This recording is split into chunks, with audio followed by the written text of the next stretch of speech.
Boa noite para quem eu não falei boa noite ainda, eu falei boa noite só para os dois, três primeiros, boa noite para o resto da turma.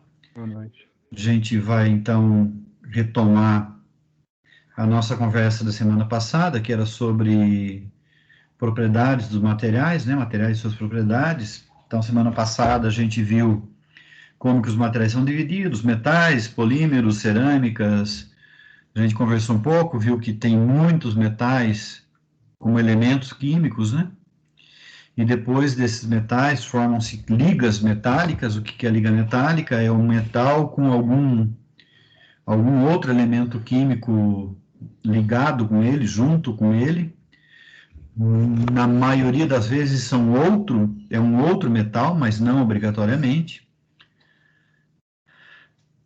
A liga metálica mais famosa que existe é o aço, que é uma liga de aço com carbono, e o carbono não é metálico.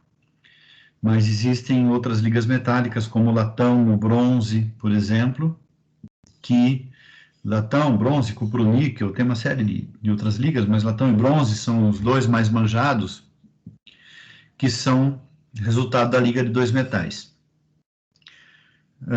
Aços, tem vários aços, a gente vai ver depois mais especificamente, e muitos desses aços são ligas, sempre que a gente fala aço tem carbono, mas além de ter o carbono, ele vai ter outros elementos metálicos juntos fazendo o elemento de liga. Começando a compartilhar aí, eu estava começando a fazer o teste para vocês, ainda nem coloquei o título, mas vou fazer em seguida. Mas antes de entrar na nossa aula de hoje, propriamente dita, eu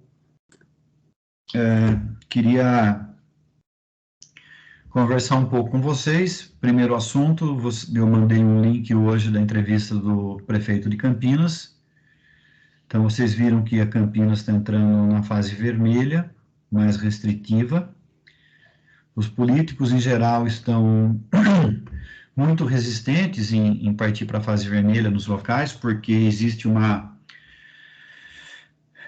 grita dos empresários que querem abrir bares, querem abrir restaurantes, tal, principalmente, mas não só. Então, esse pessoal faz muito movimento, mas essa nova variante que está entrando está muito feia. Eu conheço uma pessoa que trabalha no Centro Médico em Campinas, diz que no sábado entrou um jovem, menos de 30 anos, entrou no pronto-socorro, antes dele ser internado, ele morreu. Ou seja, ele chegou andando, em 2, 3 horas, no pronto-socorro, ele evoluiu para a morte. Então, a coisa está feia. Tá? Essa doença que começou de uma maneira relativamente controlável, só pegava pessoas mais velhas, tal, ajudava o governo federal a economizar o valor pago de aposentadoria, agora ela está começando a ficar uma coisa muito feia. Então,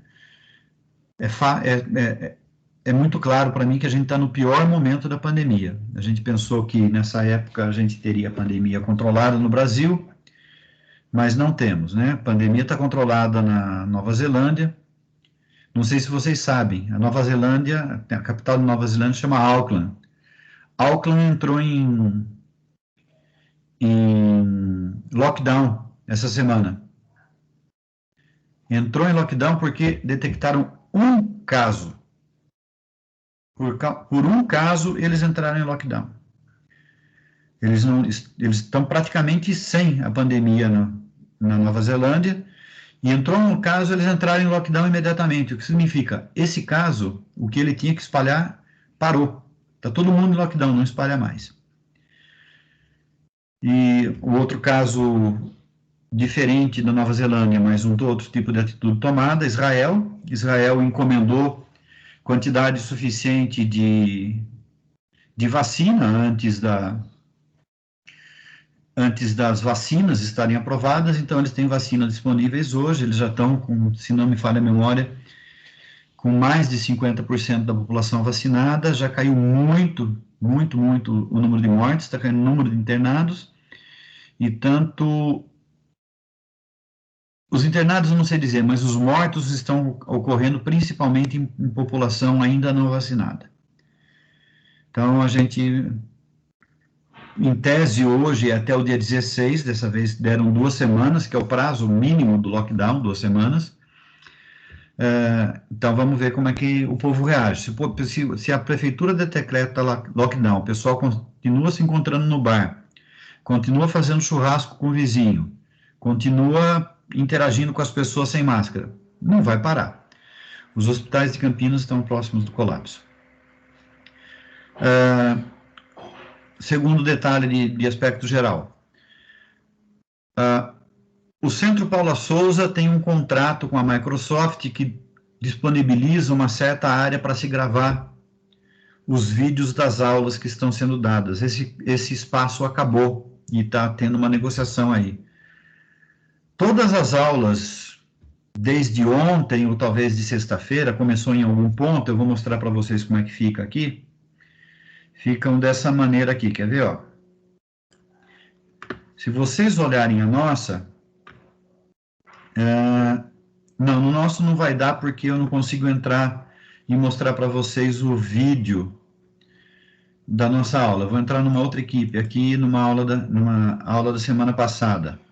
Resistência dos materiais, por exemplo, na semana passada. Então, olha, o vídeo vem nesse formato aqui, tá vendo? Então, aparece lá a reunião gravada, esse vídeo está salvo dentro do Teams. Na de ontem aconteceu isso daqui. Sua gravação não foi salva, mas você pode baixar, ou seja, essa gravação está salva em algum lugar, na verdade, mas não dentro do Teams. Então, daqui a 19 dias, vai ser impossível acessar essa aula gravada. Como que faz para acessar?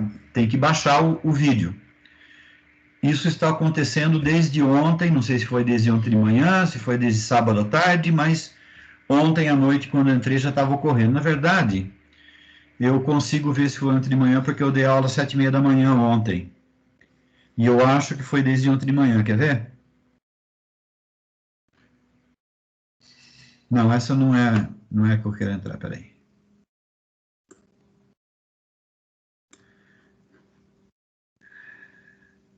Essa daqui, grupo A. Então, ontem, olha, ontem já, a primeira gravação já não entrou. Ela conseguiu salvar uma gravação pequenininha, de 13 minutos, mas eu tive 2 vídeos maiores, ou seja, desde ontem pela manhã já não está gravando. Talvez já na sexta-feira, não sei. Então, vocês prestem atenção nisso. Se tiver algum vídeo que vocês querem preservar, vocês podem baixar. Uma sugestão que eu dei para o pessoal no ano passado, aconteceu isso no ano passado, foi que um aluno da turma baixasse o vídeo e depois disponibilizasse, criasse um canal no YouTube e disponibilizasse para a turma. Alguém que tiver a conexão melhor, tiver mais tempo para fazer isso, poder colaborar com a turma. Muitos vídeos eu baixei e eu tenho um canal do YouTube, coloquei no meu canal e disponibilizei para as turmas.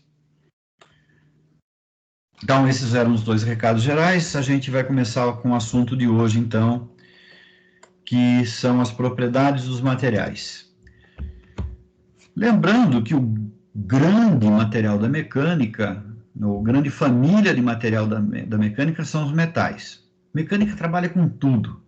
Mecânica trabalha com polímero, com gases, com cerâmicas, com metais, com semimetais, mas o metal ocupa 95% da mecânica, a gente pode dizer. Desses 95%, uns 80% são de aço, 70% pelo menos são de aço.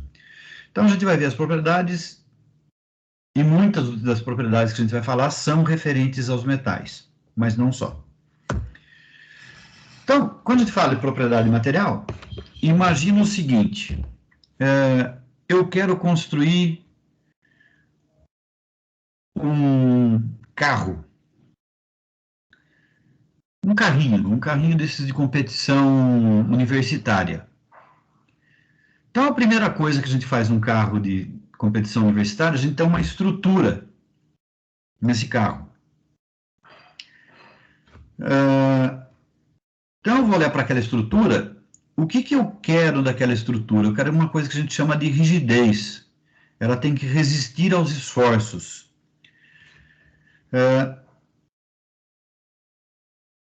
E aí, a primeira opção na mecânica é sempre aço. Eu vou usar algum tipo de aço. Entretanto, se você olhar alguns carros que existem, a Audi fez muito isso, existem carros que não são feitos de aço, são feitos de alumínio. Qual que é o problema do carro feito de alumínio?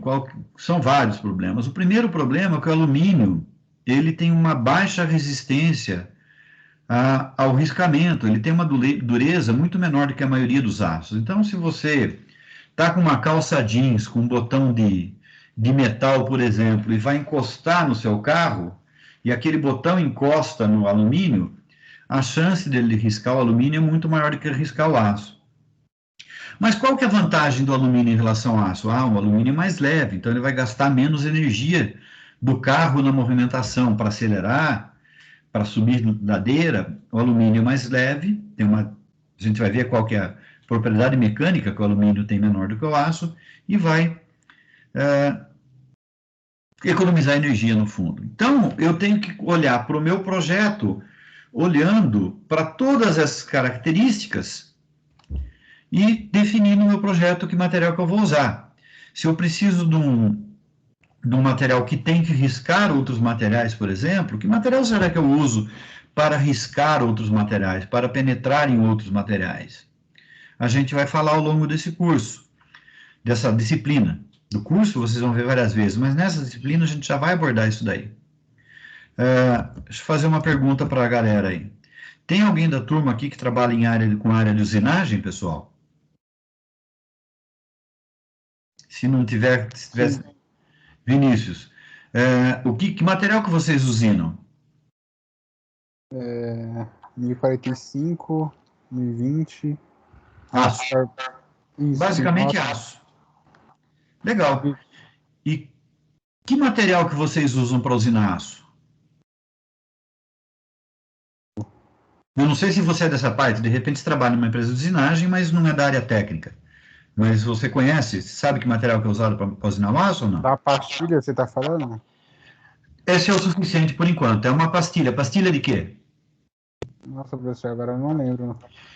O nome genérico é pastilha de metal duro. Metal duro, verdade. O apelido, especialmente para o pessoal mais velho, é Vidia. E Vidia não escreve com V, Vidia escreve com W. Por que o pessoal mais velho chama de Vidia a pastilha de metal duro para usinar os outros metais?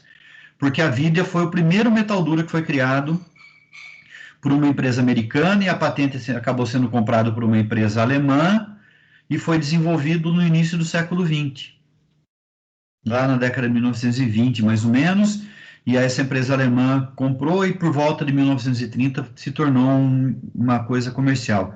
E ao longo do curso vocês vão entender por quê, o que, como que a gente faz para usinar os aços. Então é isso.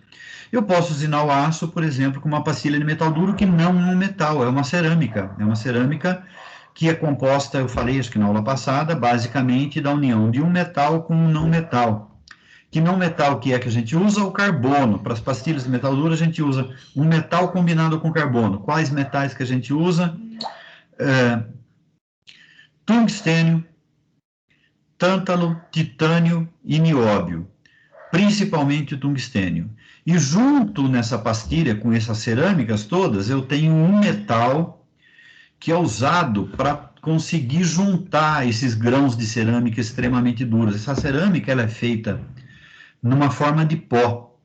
Aí, para esse pó ser compactado, a gente usa o cobalto. Então, a gente tem o carboneto do tungstênio, tântalo, titânio e nióbio, misturado com pó de cobalto, e depois a gente põe pressão, aquece num processo chamado sinterização, e com isso a gente obtém a nossa pastilha de metal duro, que usina aço em velocidades incríveis, né, e com profundidades de corte, com alta resistência, e depende um pouco da máquina também, vocês vão ver isso ao longo do curso. Então, é isso. Opa, o que interessa para a gente é a outra, é essa daqui. Então, é isso daí. Depende do que eu vou fazer, é o que eu vou escolher o material. Então, eu tenho que ver qual propriedade eu preciso, qual propriedade é mais importante para eu fazer. De novo, se eu vou fazer um Onix, eu vou usar chapa de aço. Se eu vou fazer um carro de competição, eu vou usar fibra de carbono, que é um material de um tipo que chama compósito. E uma peça de reposição? Ah, quebrou um botão do meu liquidificador. Que material que eu vou usar? Eu vou usar o mesmo material que eu tinha antes. Vou tentar. Quebrou o amortecedor do meu carro, está vazando, não funciona mais, não amortece mais. O que eu vou fazer? Vou comprar um amortecedor de preferência igual que eu tinha.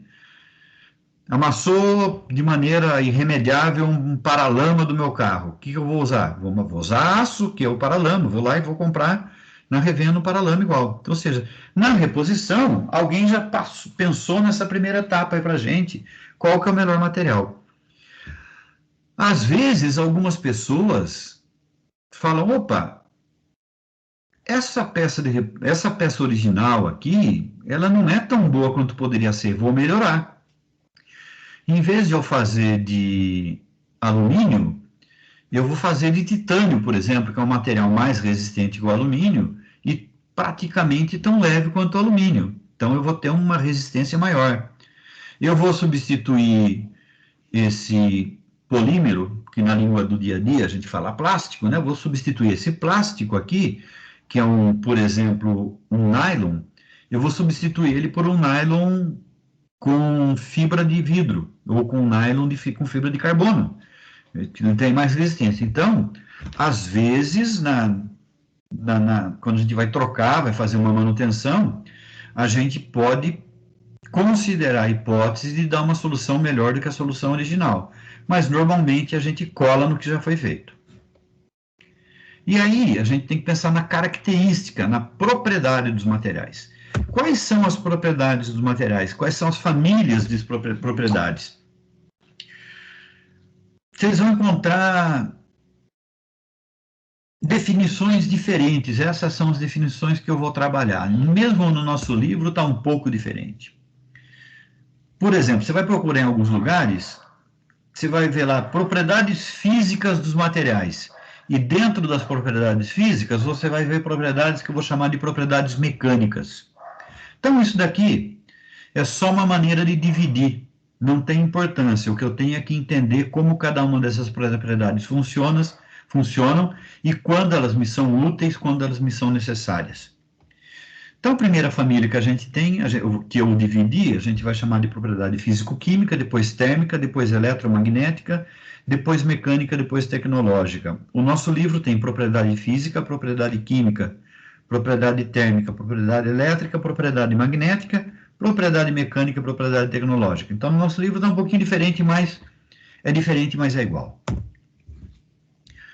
As propriedades físico-químicas, elas podem, as principais, na verdade, tem outras propriedades, você vai ter acidez, pH, você vai ter uma série de coisas, mas as que interessam mais na mecânica são essas daqui. A primeira, eu pus tudo na mesma linha, porque são maneiras diferentes de se olhar a mesma propriedade, na verdade.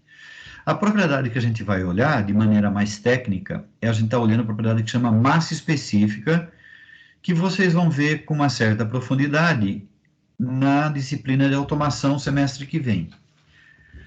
A massa específica é muito parecido com aquilo que a gente, às vezes é até igual, é que a densidade não define muito bem, com a densidade que a gente vê no ciclo básico, não é ciclo básico, é no que vem antes do intermediário.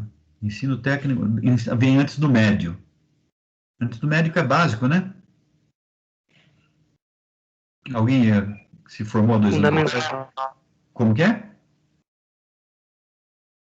Fundamental. Fundamental, isso. Então, vocês no fundamental já vêm, dependendo, se você teve numa escola que tinha um professor legal, tal, o professor tinha tempo, conseguiu acompanhar vocês viram a propriedade que chama densidade, normalmente. Se teve um bom professor, realmente, antenado com a parte técnica mais do que com a parte da disciplina dele, talvez ele tenha até falado em massa específica. Mas, basicamente, massa específica é a mesma coisa. A massa específica é o seguinte, se eu pegar 1 litro de uma substância, quanto de massa eu tenho naquele litro, ou naquele metro cúbico, ou naquele centímetro cúbico?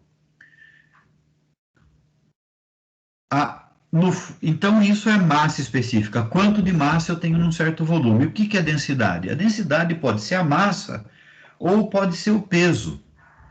Então, em vez de eu falar quilograma por litro, por exemplo, eu vou falar em kgf por litro, quilograma-força por litro.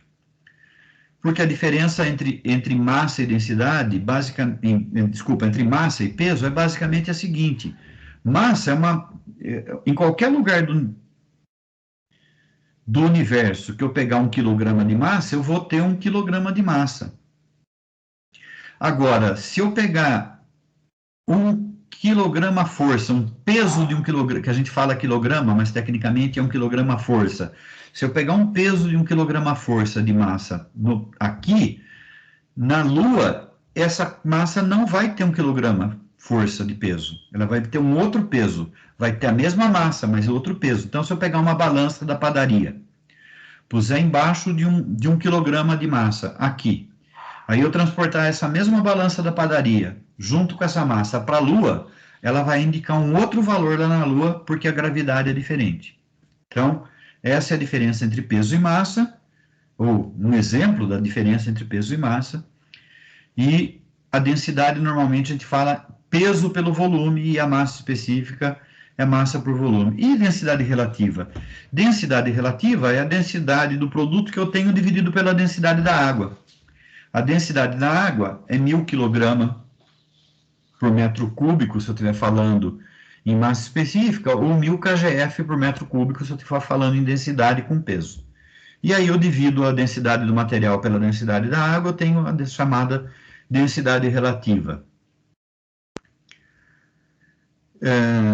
Aí eu pus aqui um vídeo do YouTube para vocês, depois que eu vou salvar essa apresentação para vocês. Quem quiser assistir, a professora explica lá bem o que é reatividade. Mas, basicamente, reatividade é a facilidade que um material tem de reagir quimicamente. Então, no exemplo que ela dá no vídeo, ela pega 3 materiais. Ela pega os 3 metais. Ela pega o zinco, ela pega o magnésio e pega o cobre. E põe em 3 tubos de ensaio e despeja nesses tubos de ensaio. Ela fala o tempo todo HCl. HCl é o chamado ácido clorídrico. Ela despeja ácido clorídrico nos 3 tubos. O tubo que tem magnésio entra em ebulição e dali a pouco o magnésio sumiu. O tubo que tem o zinco leva um tempo, mas o zinco some. E o tubo que tem o cobre não some. Então, mostra que o magnésio é altamente reativo, o zinco é reativo e o cobre é não reativo. Com o quê? Com o ácido clorídrico. Então, a reatividade é o que vai definir para a gente a próxima característica, que é uma característica bem técnica, que é a resistência à corrosão. Todo mundo já viu um aço enferrujado, um prego enferrujado, um parafuso enferrujado, uma chapa de aço enferrujada, todo mundo já viu isso.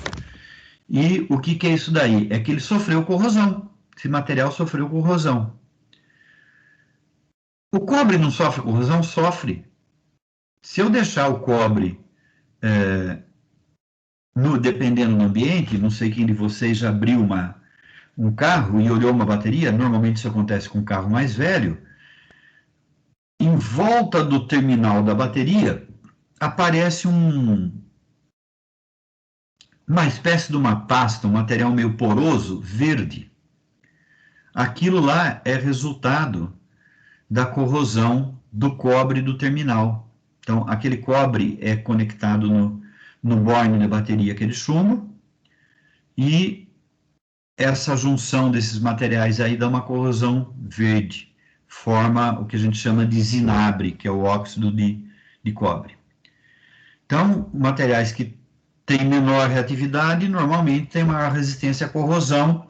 O que é a corrosão, em resumo? É a oxidação em estado avançado. o material é atacado pelo óxido, pelo oxigênio que tem na atmosfera ou pelo oxigênio que tem na água, e vai combinar aquele metal com o oxigênio, e aí você vai ter oxidação. Quando essa oxidação é mais violenta, ela se torna corrosão. Então, oxidação, corrosão, queima e explosão são todas reações da mesma espécie, todas são reações com oxigênio.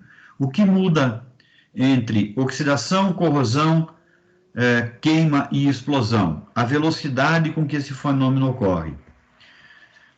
Tem algumas exceções, tem alguns materiais que já têm o elemento oxidante lá junto, então não combina com o oxigênio do ar. Mas se você pega, por exemplo, uma bombinha dessas, um rojão, né, que explode, eles estão se combinando com o oxigênio do ar de uma maneira extremamente rápida. A queima é mais lenta do que a explosão, a corrosão mais lenta ainda, e a oxidação ou é um início de corrosão ou é um fenômeno mais lento que a corrosão.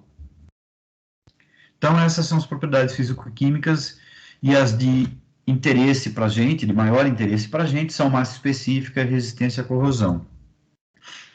Aí a gente tem propriedades térmicas, e eu pus 4 delas aqui, que são as que eu vejo como principais.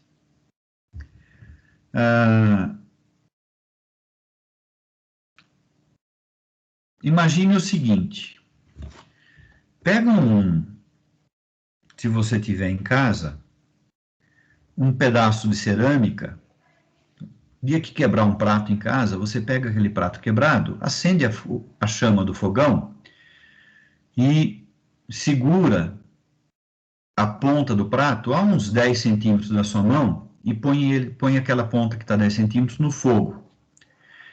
E espera até ver quando que sua mão vai começar a sentir o calor. Não vai se queimar, né?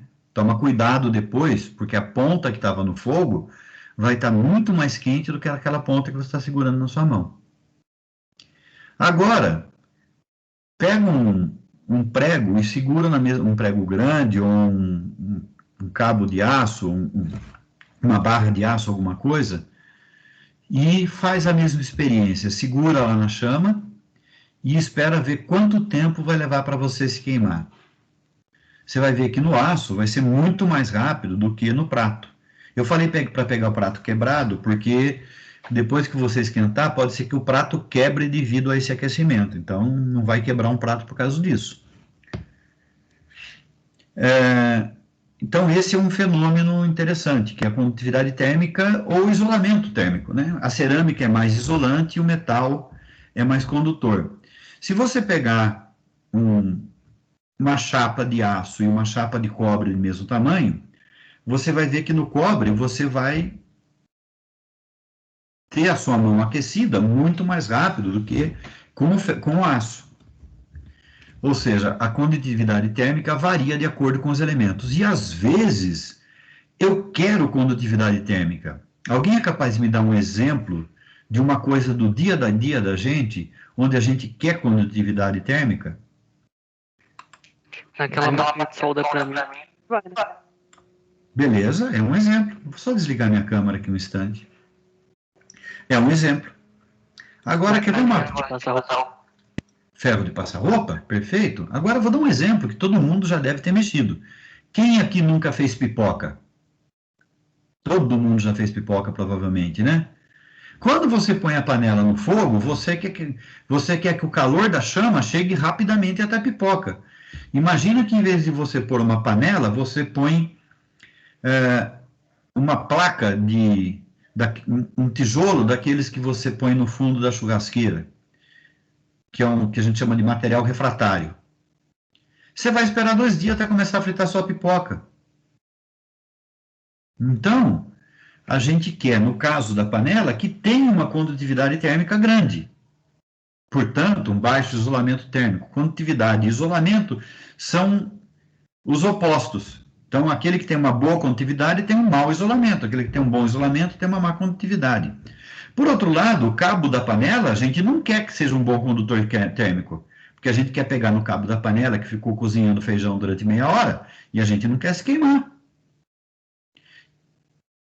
Então, na panela, a gente tem exemplo de material que a gente quer condutividade térmica e material que a gente quer isolamento térmico. Dilatação térmica é um fenômeno que ocorre, existem alguns casos na mecânica, um dia, se for o caso, a gente fala disso. Existem alguns casos que a gente quer trabalhar com a dilatação térmica. Eu já vou falar já. Se vocês olharem, prestarem atenção em algumas coisas, por exemplo, alguns ferros elétricos, algumas geladeiras, você vai ver, vai ouvir, na verdade, que o equipamento está ligado e, de repente, ele desliga e você ouve um estralinho quando ele desliga. O motor está funcionando, a luzinha do ferro dizendo que ele está esquentando às vezes. É possível você fazer essa regulação de maneira eletrônica, mas o mais comum é você usar uma coisa que é um termostatozinho. O que esse cara faz? Ele tem uma placa de 2 metais diferentes, né, intimamente grudados um no outro. E cada um desses metais tem uma dilatação térmica diferente. Desse modo, quando vai esquentando, ele vai se curvando. E aí ele abre ou fecha contato conforme essa curva que foi feita em função da dilatação térmica. O calor específico é basicamente o seguinte: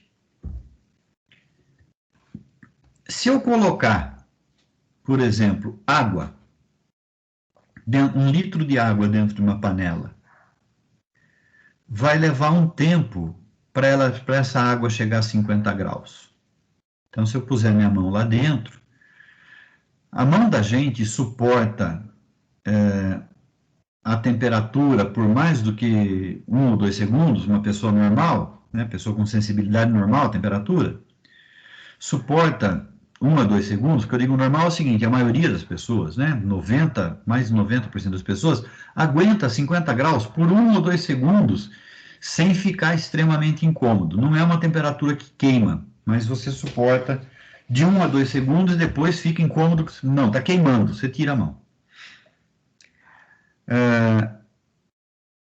Então você vai por 1 litro de água, você vai ver que naquela chama, naquela panela, vai levar um determinado tempo para ela ficar acima do calor que você suporta. Vamos dizer que levou 5 minutos na sua panela. Se você puser álcool, não recomendo fazer com álcool, porque o álcool é...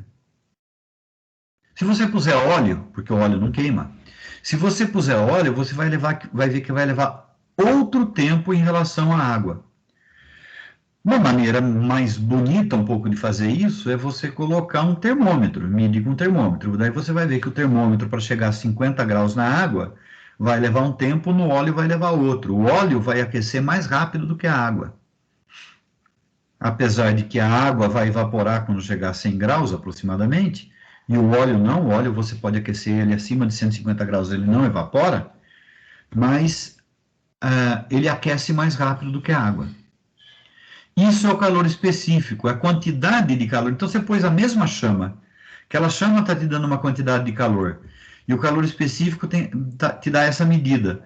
Quanto tempo leva para eu aquecer alguma coisa que recebeu uma determinada quantidade de calor? Ou colocado de outra maneira, se eu colocar uma certa quantidade de calor numa substância, que temperatura que ela atinge? Numa massa de uma substância, né? Eu vou pegar 1 quilo de substância, 1 quilo de água. Se eu colocar uma determinada quantidade de calor, quanto tempo leva para ela atingir 50 graus, por exemplo? E o óleo, quanto tempo leva para a mesma quantidade de calor, seja, mesmo tempo na chama do fogão, quanto tempo leva para esquentar? Até 50 graus. Então, isso é o que o calor específico mede. Vocês vão ver um pouco disso em automação também no segundo semestre. Depende do professor, ele vai aprofundar mais ou menos. O calor latente é um pouco diferente. Tudo isso que eu estou falando aqui é coisa que vocês devem, fora condutividade térmica, que eu não sei se vocês viram no elementar, mas dilatação térmica, calor específico, calor latente, a maioria de vocês deve ter visto.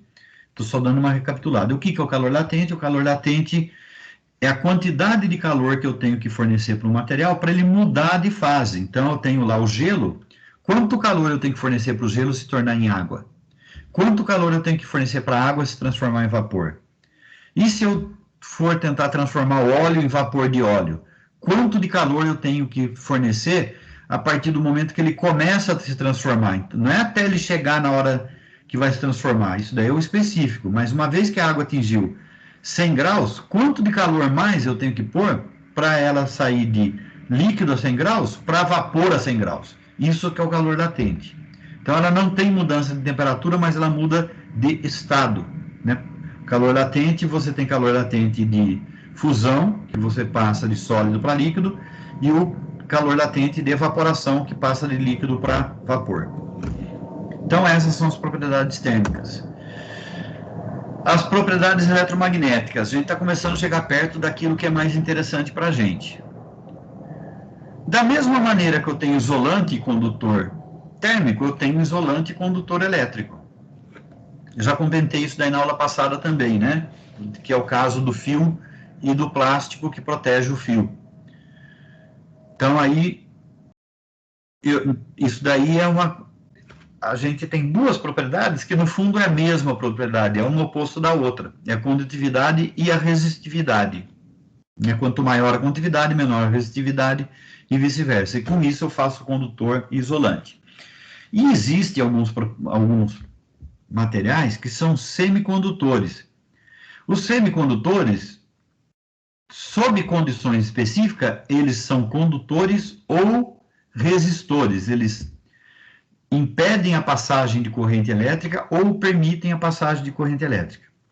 E é essa propriedade que permite a construção dos computadores, dos controladores eletrônicos, tudo isso porque essa é a propriedade que permite a construção de uma coisa chamada transistor, e o computador ele é feito nada mais nada menos do que bilhões de transistores, que estão todos dentro de uma pastilhinha lá empacotada.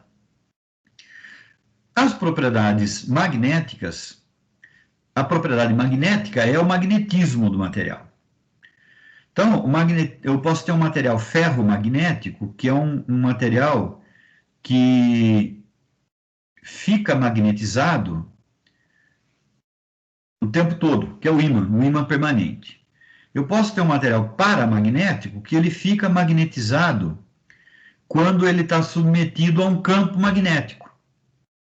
E eu posso ter um material diamagnético, que ele retém uma pequena magnetização, mas muito sutil, às vezes quase você não percebe. E na escola, inclusive, a gente tem um aparelho para medir o campo magnético, porque quando a gente faz no segundo módulo ainda, vocês provavelmente vão ter aula presencial dessa disciplina, que é ensaios tecnológicos dos materiais. Ensaios tecnológicos, a gente tem um ensaio que se chama partículas magnéticas. E aí, depois que a gente faz o ensaio, o material que a gente ensaiou fica, às vezes, com magnetismo residual. Existe uma maneira de desmagnetizar, e a gente mede se desmagnetizou, se está magnetizado ainda, com um aparelho que se chama gaussímetro, que é um medidor de magnetismo. Gaussímetro vem de Gauss. Deixa eu colocar no nosso chat aqui essa informação. Então, o pessoal que falou boa noite, eu não consegui responder porque eu não estava vendo o chat, né? Então, medidor de magnetismo, gaussímetro. Homenagem a... Como que era o primeiro nome dele? Não lembro o nome. O segundo nome é Friedrich.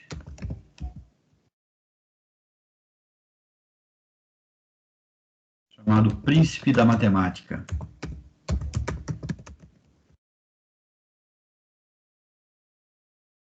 Tem algumas sobre esse cara aí, fazer um intervalinho de 2 minutos aqui, só para falar.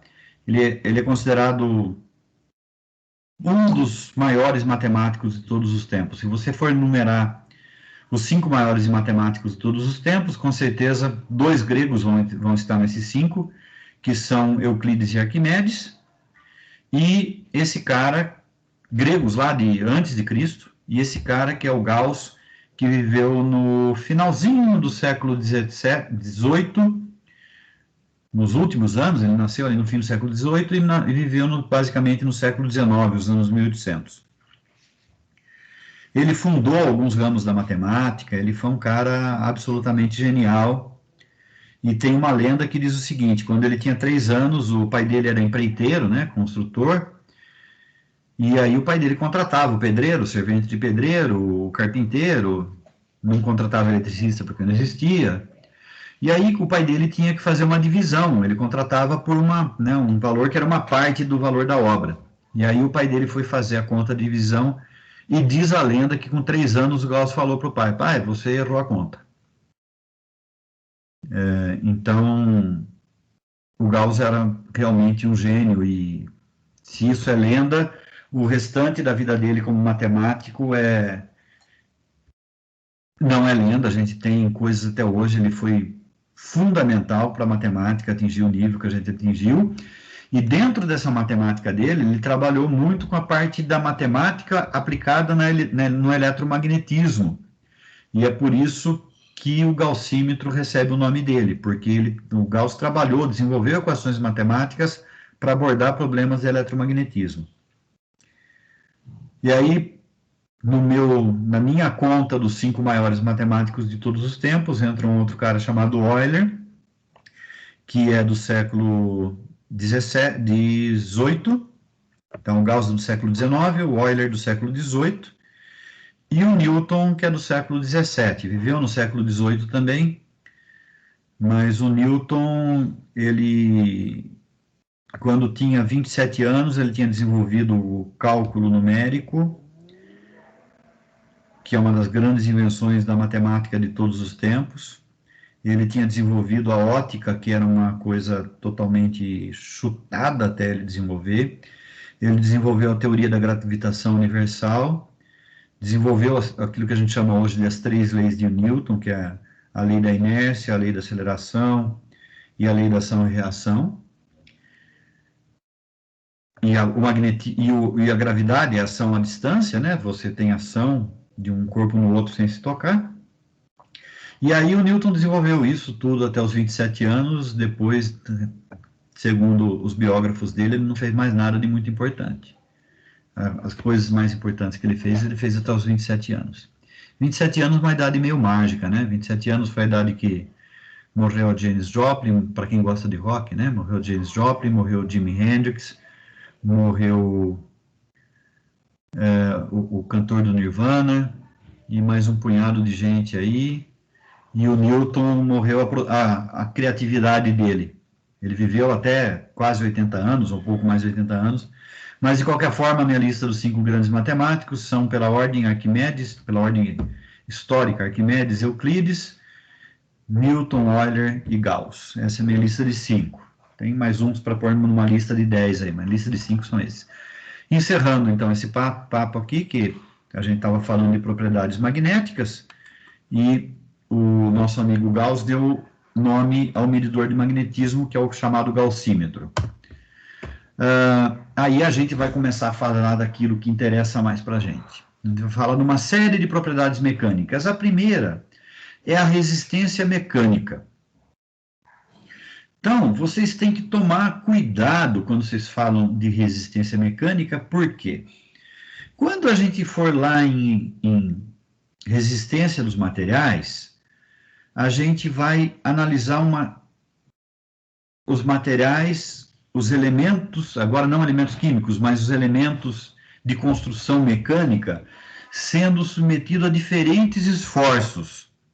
Eu vou ter esforço de tração, esforço de compressão, flexão, cisalhamento, está fora de ordem aqui, dobramento, penetração, flambagem, vou ter uma série de esforços. E a cada um desses esforços existe um tipo de resistência. Então, resistência mecânica é um pouco indefinido. Muitas vezes, a literatura vai referir como resistência mecânica a capacidade de resistência até quebrar a tração. Então, você vai pegar um material, vai puxar, puxar, puxar, até quebrar. Então, muitas vezes vocês vão encontrar numa literatura menos específica, o significado de resistência mecânica é esse. Quanto de esforço de tração você pode aplicar no material? Esforço de tração é de puxar, né? Tracionar. Quanto de esforço de tração você pode colocar no material até ele se romper? Então, de uma maneira genérica, tem gente que chama isso de resistência mecânica. Na mecânica, dentro de resistência dos materiais, a gente chama essa propriedade de limite de resistência. Esse é o nome técnico, limite de resistência. O que é o limite de resistência? É a resistência que o material oferece, a máxima resistência que o material tem antes de se romper.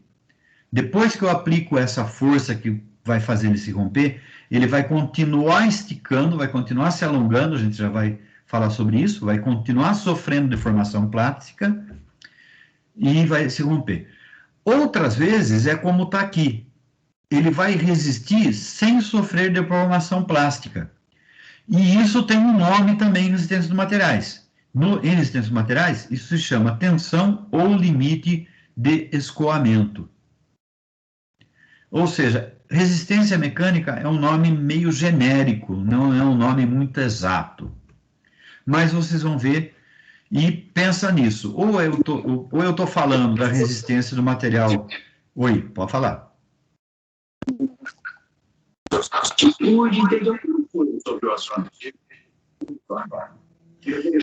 Eu não sei quem está falando, mas o seu som está bem ruim. Será que você consegue digitar? Eu não sei se alguém entendeu. Se alguém entendeu, pode me falar, mas eu ouvi muito mal.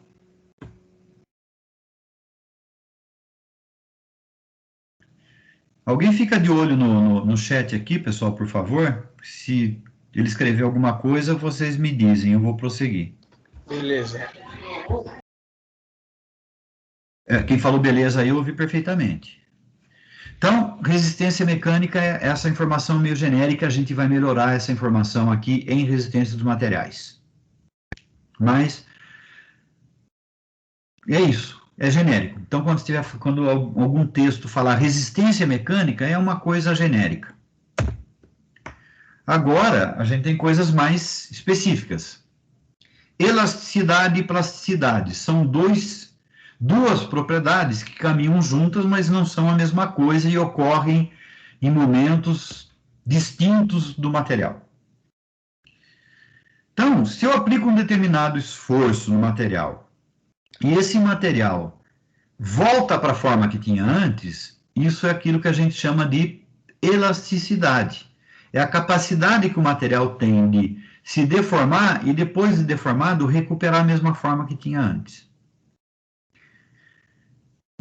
Em alguns casos, isso é chamado de efeito mola. Assim, no dia a dia, quando você vai numa ferramentaria tal, você chama de efeito mola. O efeito mola também ocorre quando a gente tem o caso de baixo, que é a medida da plasticidade. Então, o que é a plasticidade? É a capacidade que o material tem de se sofrer uma deformação permanente e adquirir uma nova forma, sem se romper. Então, imagina que você pega um clips de papel. Você pega ele e entorta ele. Ele mudou de forma, não se rompeu. Isso foi resultado da plasticidade. Se você pegar ele e abrir ele só um pouquinho, né? Põe lá 2 folhas de papel, ele se deforma um pouco, porque passou a ter uma folha de papel ou 2 entre os 2 lados do clipe. Quando você tira, ele voltou do jeito que ele era antes. Então, isso é resultado da propriedade chamada elasticidade.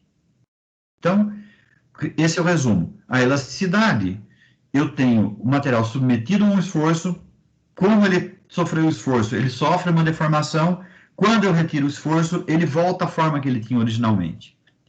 A plasticidade, eu aplico um esforço, o material se deforma, e eu retiro o esforço, a partir dali ele tem uma forma diferente. Então, foi uma deformação plástica. A primeira foi uma deformação elástica, a segunda foi uma deformação plástica. É isso que a gente chama de plasticidade. É sofrer a deformação sem se romper de forma permanente. Sofrer uma deformação permanente sem se romper. Maleabilidade e ductilidade. As duas são parentinhos. É uma deformação que pode acontecer quando eu aplico uma tensão, quando eu aplico uma força constante, vou aumentando essa força, e o material vai se deformando. Pensa agora num elástico de dinheiro, nesse elastiquinho. Você pega o elastiquinho, você vai aplicar uma força. Se você dividir essa força pela área transversal do elástico, você vai ter um negócio que a gente chama de tensão. Aí você vai aplicar a tensão, se você puser 2 elásticos no meio dos dedos, né, for puxar aqui, cada elástico a mais que você põe, você vai aumentar um tanto a força. Se você tinha um elástico, pôs 2, a força dobra. Se você tinha 2 elásticos, pôs 4, a força dobra. Se tinha 1, pôs 3, a força triplica. Você pode fazer isso usando uma balança e você vai ver que é exatamente o dobro, exatamente o triplo, desde que você tenha um elástico bem igualzinho um ao outro. Isso que é tensão, né? Quanto mais área, mais força. Então, se eu aplico uma tensão, ou seja, eu aplico uma força num elemento, ele se deforma, ele permanece deformado, isso é importante, só que não muda outras propriedades. Eu posso fazer essa mudança, né, aplicar esse esforço com material a quente ou a frio. A frio, para o aço, a gente trata que o material está sendo deformado a frio até quando ele está em torno de 200 graus. A gente fala que está sendo deformado a quente quando ele já está indo para o rubro, em torno de 500, 550 graus, pelo menos. Então, entre 550 e mais ou menos 700 graus, a gente fala que é uma deformação a quente. Até acima disso, pode ir até 900 graus, 950, 1000 graus mais ou menos, dependendo do aço. Mas a partir de 450, 500 já é uma deformação a quente. E abaixo, não é nem a frio nem a quente. Aí o pessoal criou um apelido, falou que é deformação a morno. Mas, na verdade, o comportamento muda muito. É até uns 200 graus, daí de 200 até 400, mais ou menos, não muda. Acima de 400 começa a mudar, acima de 550 muda muito. Acima de 720, dependendo do aço, 750, 800 graus, 850, ele muda para valer, porque a gente vai ver depois, ele muda de estrutura, falando de aço. Outros materiais têm outras temperaturas. Eu não sei de cabeça, o aço eu sei. Então, quando você tem a maleabilidade, você fala de maleabilidade, é a capacidade que você tem de ter essa deformação, sem alterar as outras propriedades. Então, a resistência que a gente acabou de falar, todas aquelas resistências, eu não altero de maneira significativa, pode até alterar um pouquinho, mas não altero muito, e eu transformo em lâmina. Então, o material mais maleável que existe é o ouro. Eu consigo, né, deformar o ouro muito, fazer lâminas extremamente finas e sem romper e sem mudar a propriedade do ouro. Por outro lado, se eu deformar e transformar em fio, então eu vou esticando, fazendo fio, aí a propriedade chama maleabilidade. Então é a mesma coisa, maleabilidade e dutilidade, com a diferença que, no caso de maleabilidade, eu estou produzindo lâminas. No caso de ductilidade, eu estou produzindo fios. Então, um material extremamente dúctil, por exemplo, é o cobre. Né? O cobre faz fios fininhos, muito finos. A prata é muito dúctil. O alumínio tem uma boa dutilidade, só que no meio do caminho eu tenho que fazer um tratamento térmico. Na verdade, o próprio aço ele tem um tratamento térmico no meio. O que é um tratamento térmico? Eu vou aplicar a temperatura de modo que ele recupere a dutilidade para eu poder continuar fazendo o fio cada vez mais fino. Então, eu vou fazendo fio, ele vai chegar um tempo que ele perdeu a dutilidade. Aí eu coloco ele, aqueço de uma maneira controlada, resfrio de uma maneira controlada, ele recupera a dutilidade. Agora, imagina que eu comecei com um fio, ou com um tarugo de cobre, com 100 milímetros de diâmetro, 10 centímetros de diâmetro. Eu fui puxando, tem